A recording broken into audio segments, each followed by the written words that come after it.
મિત્રો, આ જે કેસ છે એમાં સુપ્રીમ કોર્ટ પાસે જે 3 મુદ્દા ડિસાઇડ કરવાના હતા એમાંનો મુખ્ય પહેલો મુદ્દો એ હતો કે આર્ટિકલ 368 હેઠળ સંસદ પાસે બંધારણમાં ફેરફાર કરવાની અમર્યાદિત સત્તા છે।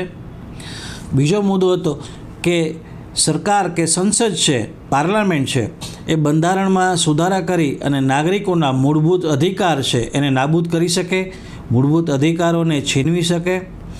અને ત્રીજો મહત્ત્વનો જે મુદ્દો હતો કે ઇન્દિરા ગાંધી સરકારે 24, 25 અને 29માં જે એમેન્ડમેન્ટ બંધારણમાં કર્યા હતા, આ એમેન્ડમેન્ટ દ્વારા ઇન્દિરા ગાંધી સરકારે સુપ્રીમ કોર્ટની સત્તાને ઓછી કરી હતી અને જમીન સંપાદનના જે એક્વાયર કરવામાં જે હર્ડલ્સ હતા એને દૂર કરવા માટે થઈને સંસદની સત્તાનો એને ઉપયોગ કર્યો અને સુપ્રીમ કોર્ટની સત્તાને એમાં ઘટાડવામાં આવી હતી।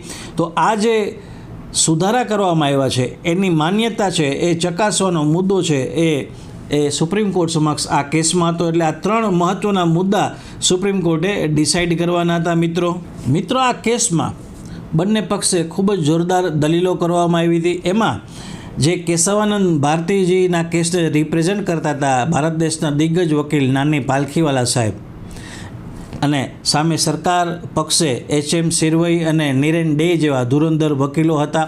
તો જે અરજદાર હતા જે કેશવાનંદ ભારતી, એમનો જે પક્ષ હતો, એમની જે મુખ્ય દલીલો હતી